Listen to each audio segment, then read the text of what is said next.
Hey, what's up, guys? It's January 1st, so, of course, we got to start off the New Year's the right way. Me personally, my New Year's resolution is to do legs a lot more because I definitely neglected them in the past. I'm a men's physique guy, so they don't really judge your legs, but it's definitely something I want to focus on this year. I've never really been one of those guys to do like the New Year, New Me thing, but I think this is one of those years where I actually am like, okay, I need to do something January 1st to kind of change the rhythm up for myself. So I'm going to do legs today, but before that, I'm going to get together with a couple of my lab girls, and they're going to kind of go over a few tips and things that they do to basically help their glutes grow and just a typical leg day for them. So we're going to go follow them today and work with them a little bit. All right, we got the girls here today. They're going to kind of go over some stuff. Go ahead and let them know what are we working on today and what are the tips and stuff. Okay. Kickbacks? Yeah. Glute kickbacks. We're going to do a couple different sets. I usually like to do between 3 or 4. And we're going to go for 10 to 12 reps today. Lovely. I'm going to have Janelle here demonstrate. Usually your gym is going to have these little things you can hook on your ankle here. You want to put it just right above your ankle. But if they don't have it, you can always just use like a handle and put it right there in the middle of your foot. So Janelle here is going to make sure that this is at the lowest setting here on the cable. We hooked it on her ankle. She's gonna take one step back with her non-working leg, and then she's gonna meet her feet in the middle there. I like to kind of remind people to tuck in the pelvis, squeeze their core, and then she's gonna slightly hinge forward, grabbing onto the front here. And she is going to have a slight bend in her knee, and she is just going to kick back like a donkey up until she meets just about where her hip starts there. She's gonna hold for about 1 to 2 seconds to really focus on the glute. It is gonna work all 3 glute muscles here, and then we're just gonna go for 10 to 12 reps. Another tip and reminder that I like to always mention is to keep all toes forward and focus on squeezing the core the entire time. And that's how you do a kickback. Awesome. So that's perfect. And if you ever need bands, if you're at the lab and you need bands, just ask them at the front and they'll give you those straps that they have basically. So anytime you need them, if you don't have them yourself, we have them at the front desk. She made a really good point here is she was talking about the type of weight or like where do you start with the weight? Yeah, so I mean, typically if we're doing like anywhere between 3 to 4 sets, I personally like to take 1 to 2 sets to kind of gauge like where my weight is. I'll probably do like 1 warm-up set just to kind of figure out like what weight I want to start at.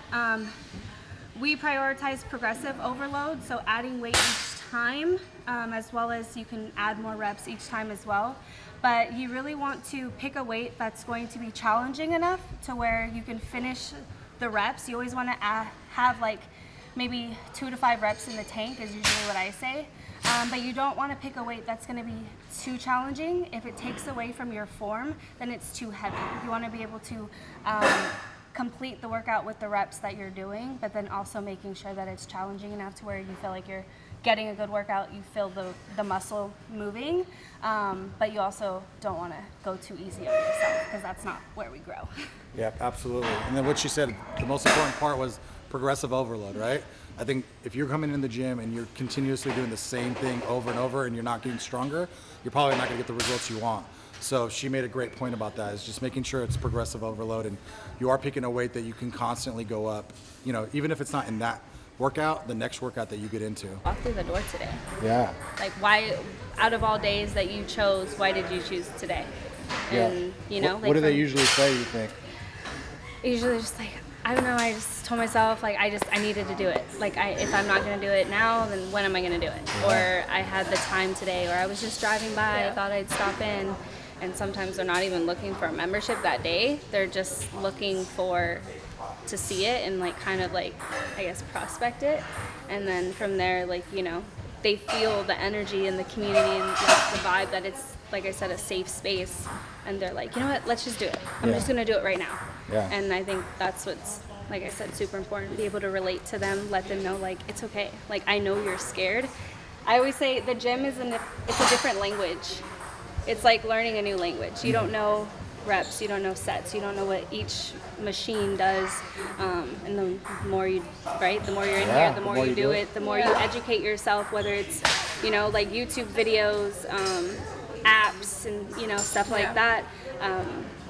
The more you become familiar with everything. The more you get comfortable, you figure out what works for you, and because everybody's different and every body is different too. Yeah, so. I think we all, like you were saying earlier, like I think we all walk in the gym and we all start somewhere. Like I was skinny, small little kid. Yeah. I didn't know anything. I didn't know about reps and progressive overload or any of this stuff.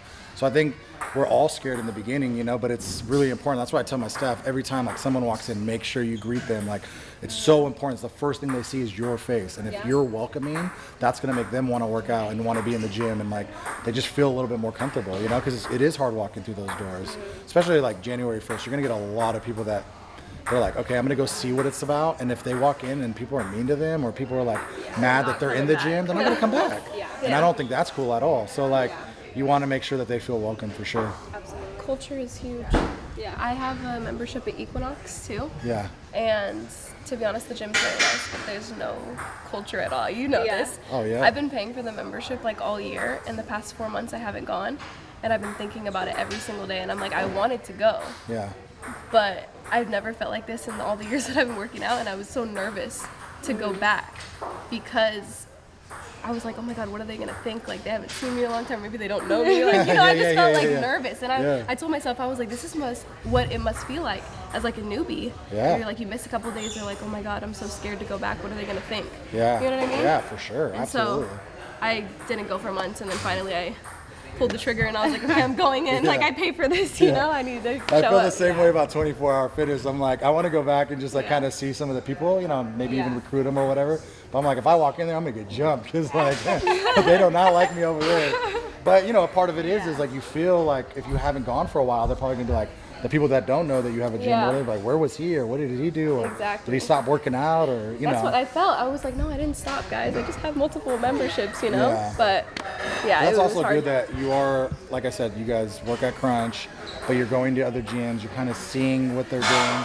I know when I opened this gym, I went to every gym, San Diego gyms, Vegas gyms. Yeah. I was like, I'm that guy that's like walking and counting like the machines and how I can space stuff out. And, you know, I think it's really important to get into the other gyms and see what they're doing and see, you know, how are their management and what are they doing for their fitness, you know, just everything. Like, how are they selling memberships? How are they selling training, right? I know you guys, Crunch does a really good job with training.